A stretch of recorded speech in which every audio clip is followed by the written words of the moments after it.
Indiana Fever beat the Connecticut Sun. That's not really the story here. They won 85-77. That's not the story here, man. Look, I'm pissed. I'm pissed, bro. Yo, these refs are trash, bro. Caitlin Clark done got hurt again. The groin again, bro. Like, oh my God. Man, I'm so tired of it.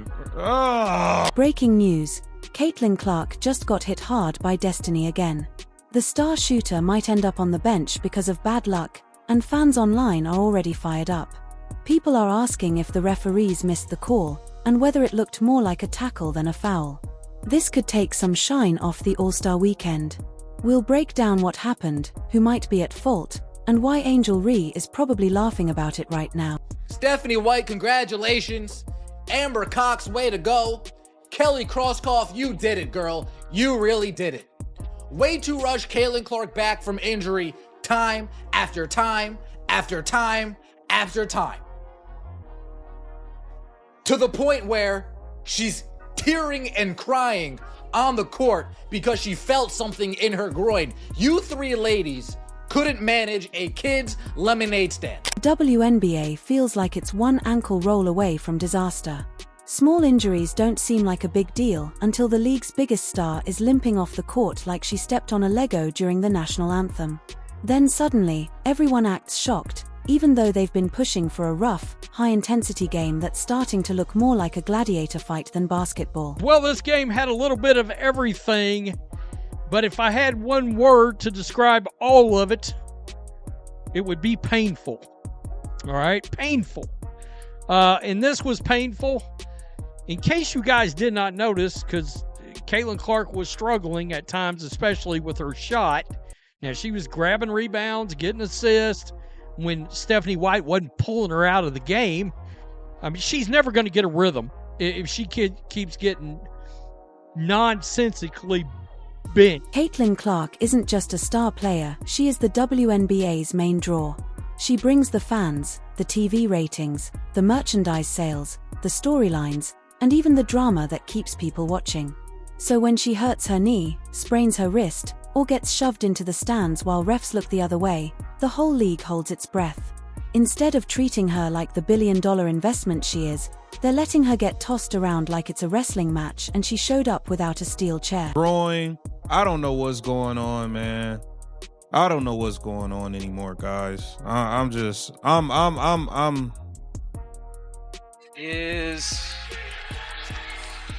Looks like she's in pain after that pass. Bro, she looked like, bro, she was in tears. She was in tears, y'all. Like, in tears. Like, it's like she knows that this is a real serious thing, man. This sucks. This sucks. This sucks. And here we go again, another injury, another spot on the sideline, and another gasp from casual fans who only just learned the Indiana Fever exist. But this isn't just about a small bump or bruise. The league was handed a gold mine and showed up with a plastic shovel. Caitlin Clark shouldn't be playing 38 minutes a night like she's trapped in a hostage situation. Caitlin Clark re-injures her groin. I really do feel sorry for this kid, man. Because she didn't put all of this pressure on her. Y'all did. You know, the shit that I don't like is you had a lot of content creators talking about, oh, I don't think she's injured. I don't know what's wrong with her because she's definitely not injured. Because obviously they don't know what it's like to have a groin injury. And I'm not going to go into detail of what it's like as a ball player to have a groin injury. I already made a video on that. You should go check it out. And I was afraid that this was going to happen. That injury probably started off being right between a grade 1 and a grade 2. Caitlin Clark should be managed carefully, monitored closely, and practically wrapped in bubble wrap between games. Instead, she's left to deal with elbows, knees, and outdated refereeing. The idea of her sitting out the rest of the season isn't an overreaction, it might actually be the smartest move she could make. Without her, the WNBA would quickly see what life looks like without its biggest star. Silence, empty arenas, sinking ratings, and lost buzz.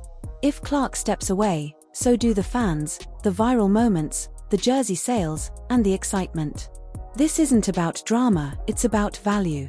A player this valuable shouldn't be risking injury for loose balls while opponents swing elbows around. Meanwhile, the commissioner keeps talking about growth and empowerment, but the league is leaking star power faster than it can be replaced. If protecting the face of the league feels like an afterthought, maybe it's the league itself that needs to step back and rethink its priorities. Clark has an injury in the preseason, you rush her back to put on a show in Iowa. Oh, great. Good job. You sit her the rest of the preseason. She plays in the regular season. She injures her quad again, re-injures her quad again. You guys sit her. DeWanna Bonner takes your money and runs. You guys are panicking. Oh my God, what are we going to do? Let's bring Caitlin Clark back, quick from injury, again. Oh, great job. Stephanie White in her brilliance. Oh, there's only 40 seconds left in the Seattle Storm game. Sweet. Caitlin, get in there. Oh, now we injure our groin. Oh, great job. You guys are really crushing it this year. The officiating has been a joke. Refs are letting defenders guard Caitlin like they're trying out for the NFL.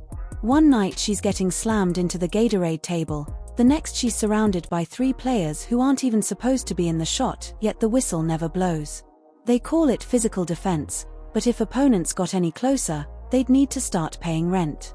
Meanwhile, the Indiana Fever are running her like a factory shift, piling on minutes without thinking about the toll. Fans aren't tuning in for playbooks or strategy, they're watching because Clark makes basketball feel electric, turning every shot into a highlight. The real pain isn't just her ankle or her hip, it's the exhaustion on every level: mental, physical, emotional. She's carrying the league on her back while also getting blamed for everything wrong with it, and that's one of the most thankless jobs in all of sports. If Stephanie White keeps doing this to Caitlin Clark, she's going to ask for a trade. Eventually. There's no way around it. You can tell she's unhappy. It's not, whatever it is Stephanie White is doing is not working for Caitlin Clark. But at this point, when I say the word painful, this is where we're going to start. This is potentially a disaster for the city of Indianapolis, the Indiana Fever. They're hosting the All-Star game. We just found out Caitlin Clark was going to be in the three-point contest. And this is her right here. You can see her. Let me turn this down. She's grabbing that groin, folks. If Caitlin scores 30, people call her selfish. If she passes, she's scared. If she falls, she's soft. If she stands up and fights back, she's arrogant. The standards keep changing, but she's still expected to deliver every time. And the truth is, she did. She showed up, filled arenas, made headlines, took the hits, and still smiled for the cameras. Meanwhile, her teammates missed easy shots, the refs stayed asleep, and the league chose to post feel-good tweets instead of fixing its problems. Clark isn't just part of the game, she is the game. Now you can feel the panic in the league's offices. All-Star Weekend lost its spark, merchandise sales slowed, and the buzz around highlights faded. Without Clark, it's back to boring box scores and defensive battles nobody cares to retweet. The energy around her wasn't just hype, it was momentum. And without it, the league looks like it's circling a very quiet drain. I just want to say the refereeing in the WNBA has to be fixed. This is something that has been a problem since Caitlin stepped in the league, and I already know it's been a problem before she got to the league. But the league is clearly shown time and time again that they are not ready for Caitlin Clark's stardom. They're not ready for the crowd she brings. They're not ready for the revenue she brings. This girl is supposed to be at a CBA meeting in about 2 days. And the fact that she gets injured and 40 seconds to go in a meaningless game against a bottom-feeding Connecticut Sun team, like, it gets to a point where it's like, somebody has to step in. There's something almost poetic about this. The WNBA begged for growth, and when it finally arrived in one player, they mishandled it. Instead of protecting Caitlin, highlighting her, and building the league around her, they let her get knocked around while talking about league balance. But let's be honest, fans don't tune in for balance. They tune in for greatness. And if that greatness is stuck at home with an ice pack, then what's the point? This was a once-in-a-generation chance, and the league dropped it. Caitlin didn't need the WNBA needed Caitlin. She deserves time to rest and recover, while the league deserves to feel what it's like to lose its only spark. Maybe then they'll learn. Maybe next time they're blessed with a star, they'll remember that stars burn out if you treat them like they don't matter. Maybe they won't keep throwing their golden goose to the wolves every night just for a highlight reel. Until then, fans might as well be watching reruns. So let's be realistic. I want Caitlin Clark to play. You want Caitlin Clark to play. Everybody wants Caitlin Clark to play. And while she was out, we were all crying for Caitlin Clark to come back. We are fans of basketball, and fans of basketball like to see good players play basketball. So obviously we all wanted her to be back because the Fever are better when she's out there. Today she was plus 21 on the court. When Erin McDonald was in place of Caitlin Clark, she was -9. Caitlin Clark had the best plus minus on the court, even while she shot it bad from the field. Now she did show up in that fourth quarter, and she was the reason why the Fever were able to get the win. They were looking terrible for the first 5 minutes of the fourth quarter where Caitlin Clark wasn't in the game, and then she comes in and they look 10 times better. So at some point, even the brightest light starts to fade when the room refuses to shine. Caitlin Clark came into the WNBA carrying a spotlight as big as the moon, and all the league gave her in return was a broken mic and a folding chair.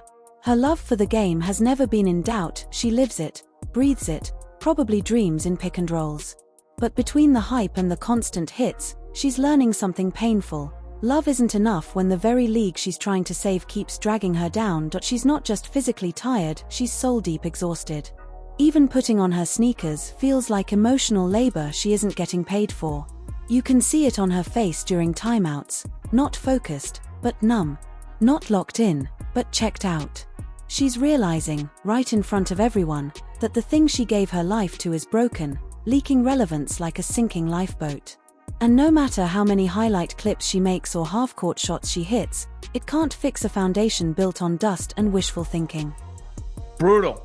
That's all you can say, and the look on Caitlin Clark's face said it all. After she clearly tweaked her groin in the Fever win over the Connecticut Sun in what has been an injury-riddled season for Clark. And whether it was pain or frustration or a combination of both, you could see it weighing on her. Now, she had snapped at a referee earlier. She had held her head down in the midst of her shooting slump. So maybe some of this is just all of that coming to a head, especially knowing that All-Star Weekend is coming up from Indianapolis. She's not just guarding players on the court, she's defending herself against a system that chews her up and calls it opportunity. The league wanted a savior, and when they finally got one, they strapped her to the front of the train and told her to steer with her face. That's not just unfair, it's cruelty in slow motion. And now, even the fans can see she knows it too. Caitlin isn't blind. She sees the empty seats that only fill when her name's on the poster. She does interviews with a smile that looks pasted on, her press conferences reading like hostage notes written in sweat. She's still trying, you can see that she's still giving everything she can. But how do you keep loving something that's draining the life out of you? How do you keep giving passion to a game that's been reduced to performance art for an audience that craves bruises more than brilliance? Colin Clark, Caitlin Clark's brother, had to step out himself and post. Make no mistake about this. This is on the record. This was a post and delete, of course, but the fact that her brother, and you know, when you're a sibling of a star, especially like Caitlin Clark or any professional athlete, you're not supposed to go on the internet and post things like this. But because Colin, do you know how much it took for Colin to put all that to the side and say, you know what, I don't care, they're gonna hear about this, because Caitlin will never go out and say this. It's on the record. She's getting hacked. She's getting abused. People are landing in her foul space. Aaliyah Boston got punched in the face. She's a competitor at her core, and that's what makes this sting the most. Caitlin Clark was built for battles. Her whole career has been a fight against doubt, against limits, against every voice saying women's sports couldn't sell. And time after time, she proved them wrong. But even the fiercest warrior can only fight so many impossible battles before asking if the fight is even worth it. What we're seeing now isn't a drop in skill, it's a loss of faith. Not in herself, but in the belief that the system around her can ever truly change. Because this stopped being about basketball a long time ago. It's about being asked to carry a legacy she didn't break, rebuild a league she didn't ruin, and keep smiling through the wreckage while taking elbows to the ribs. She'll never say it outright, she's too professional, too composed, too well trained in the art of safe answers. But the truth is written all over her silence. To see her injured, but if she's not ready, don't play her, because this is not just Caitlin Clark right now and the people unsatisfied with watching the WNBA without her right now. This is about the future of this league. It is total incompetence, the highest level of incompetence, to put Caitlin Clark out there and have her play against the dirty refs and the dirty players, both of them, because the players are grabbing her and the refs won't call it. They are playing very hard basketball against Caitlin Clark. It is not wise to have her play if she's not 100%. And I was really irritated in a live watch party today about the minutes we've been playing Caitlin Clark. I heard she was on a minutes restriction. They want to keep her under 30 minutes, right? But why would you play her in 4-minute stretches? Why play her 4 minutes and then sit her for 5 minutes and then play her for 4 minutes and then sit her for 5 minutes? Her body language says more than any press conference ever could. She looks like someone watching the walls close in, like someone holding a family together while everyone else argues over dinner. And for what? So executives can plaster her face on billboards and call it progress. It's painful to watch, not because she's failing, but because she isn't. By every stat and every metric, she's thriving. Yet it still isn't enough to cover up the cracks in the system beneath her feet. That's the tragedy, watching someone built for greatness get dragged down by a league that can't decide if it wants to lift her up or wear her down. She should be celebrated, but instead she's carrying the weight of decades of neglect, all while pretending she's not one bad screen away from another injury or a very public breaking point. This isn't the story anyone expected. Caitlin Clark wasn't supposed to feel defeated. She was supposed to defeat. That's who she is. That's why the world fell in love with her game. But nonetheless, just a rough sight to see, especially, Caitlin Clark struggles shooting and the Fever still win the game because of her impact on the game, her gravity on the game. She closed it out. She draws the attention way beyond the three-point line, which sets up her teammates. But she has not been right all season, and that sight is not a good one for her, for the Fever, or of course for anyone around the WNBA, because it's difficult to see Clark holding back tears in that moment. But here we are, watching Caitlin Clark carry a team, a franchise, and an entire league only to still be told she's not enough. She's still doubted, still pushed, still targeted, as if her very existence is the problem instead of the solution. And if she ever decided to walk away, or even just step back, could anyone really blame her? Not when the weight has become unbearable. Not when she's poured everything she has into the game and gotten little in return except bruises and silence from the very people meant to protect her. There's no joy in watching someone so gifted begin to question their own gift. No satisfaction in seeing a dream sour in real time. But maybe this is the moment the league needs to face reality. Because if Caitlin Clark, a once-in-a-generation talent, the unicorn of women's basketball, can't stay inspired, what does that say about the state of the game? It says everything. And she's been saying it all along, without ever having to speak a word.